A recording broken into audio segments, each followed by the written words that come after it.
Tasya sebagai penulis.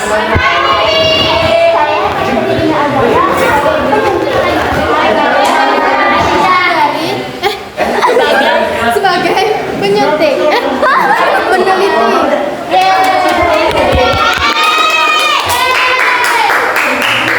Silakan simak materi hari ini ya.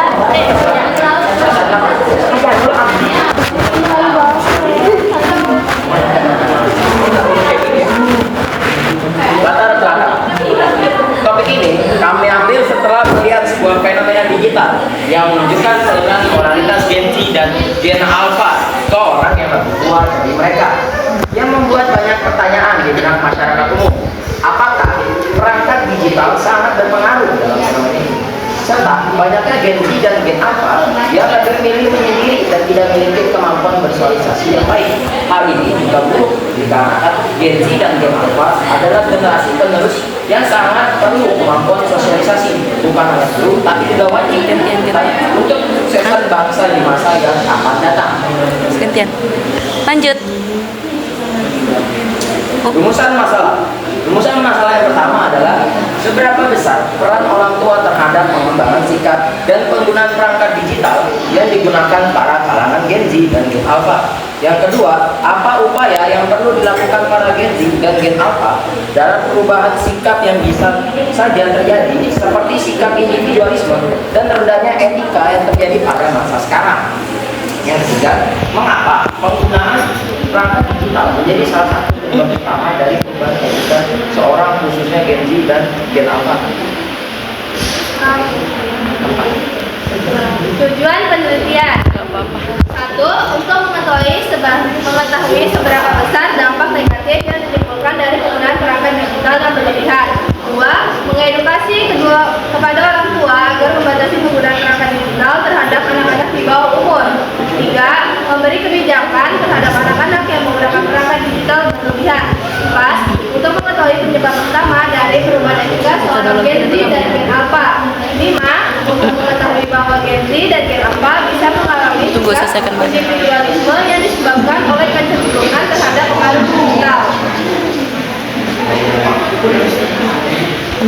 Zing. Nanti kamu kesimpulan. 1. Mengurangi anak-anak Gen Z dan Gen Alpha dari kecanduan perangkat digital. 2. Menumbuhkan sikap mau bersosialisasi, membangun relasi bersama kalangan Gen Z dan Gen Alpha. 3. Mengembangkan diri Gen Z dan Gen Alpha dengan berbaur dan bermain sesuai umurnya tanpa pengaruh perangkat digital.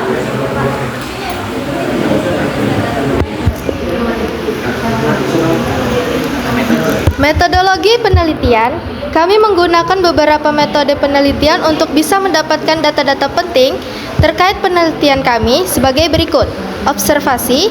Kami mengamati perilaku kalangan Gen Z dan Gen Alpha di beberapa platform sosial media seperti TikTok, Instagram, Twitter, Facebook. Cara kami mendapatkan informasi dari platform di atas dengan cara mengamati beberapa video yang berisikan kalangan Gen Z dan Gen Alpha beserta sifatnya yang menunjukkan sifat individualisme dan etika mereka. Riset beberapa jurnal di masa lalu. Kami melakukan riset ke beberapa jurnal di masa lalu yang berkaitan dengan topik yang kami bawakan. Cara kami mengambil data dari beberapa jurnal ataupun beberapa karya ilmiah yang lain yaitu: pertama, kami mempelajari topik yang dibahas dalam jurnal tersebut, lalu meriset hasil yang ada di dalam jurnal tersebut. Hasil dan pembahasan. Setelah melakukan pengamatan dan pengumpulan data, ditemukan bahwa Gen Z dan Gen Alpha menjadi sasaran dampak negatif media sosial karena hidup di era di mana teknologi dan sosial media telah menyatu dengan kehidupan sehari-hari. Hal ini menyebabkan munculnya penurunan etika seperti penggunaan bahasa yang kurang pantas, kurangnya rasa hormat, serta sikap merasa paling benar yang dapat memicu konflik nasional. Selain itu, berkembang pula sikap individualisme, yaitu kecenderungan bertindak tanpa memikirkan orang lain, yang berdampak pada menurunnya empati, melemahnya gotong royong, berkurangnya kepedulian sosial, hingga degradasi identitas nasional, seperti hilangnya rasa kebersamaan dan nasionalisme. Untuk mengatasi hal tersebut, diperlukan peningkatan literasi digital melalui kebiasaan melakukan cross-check informasi, pengendalian penggunaan di media sosial agar tidak berlebihan, serta selektivitas dalam memilih konten yang dikonsumsi. Di sisi lain, peran orang tua sangat penting dalam mencegah dampak negatif ini, terutama melalui pemberian batasan penggunaan perangkat digital, pendampingan, keteladanan, serta komunikasi yang efektif agar anak dapat memahami dan bertanggung jawab dalam penggunaan teknologi. Dengan langkah-langkah tersebut, diharapkan generasi muda dapat memanfaatkan teknologi secara bijak tanpa mengabaikan nilai etika, sosial, maupun identitas nasional. Kesimpulan dan saran.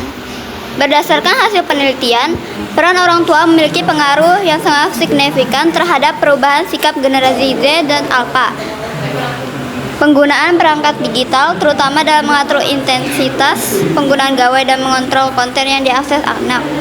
Pengawasan ini penting karena anak masih dalam tahap pembentukan karakter, sejalan dengan teori Diana Baumritt tentang pola asuh autoritatif parenting yang mendukung perkembangan perilaku adaptif dan bertanggung jawab. Perubahan sikap generasi Z dan Alpha juga berkaitan erat dengan meningkatnya intensitas penggunaan perangkat digital dan kecenderungan adiktif yang menurut Mark D. Griffith dapat mempengaruhi perilaku, emosi, dan interaksi sosial sehingga menurunkan kualitas hubungan sosial dan meningkatkan sikap individualisme. Selain itu, perubahan etika dipengaruhi oleh jenis konten yang dikonsumsi, seperti bahasa kasar dan perilaku tidak santun sesuai dengan termasuk media digital. Konten kreator berperan sebagai model perilaku yang mempengaruhi audiens sehingga tanpa penyaringan dan pendampingan, paparan konten dapat membentuk kebiasaan komunikasi yang tidak sesuai norma. Oleh karena itu, perubahan sikap dan etika generasi muda merupakan hasil interaksi kompleks antara intensitas penggunaan teknologi, jenis konten, serta kualitas pengawasan keluarga.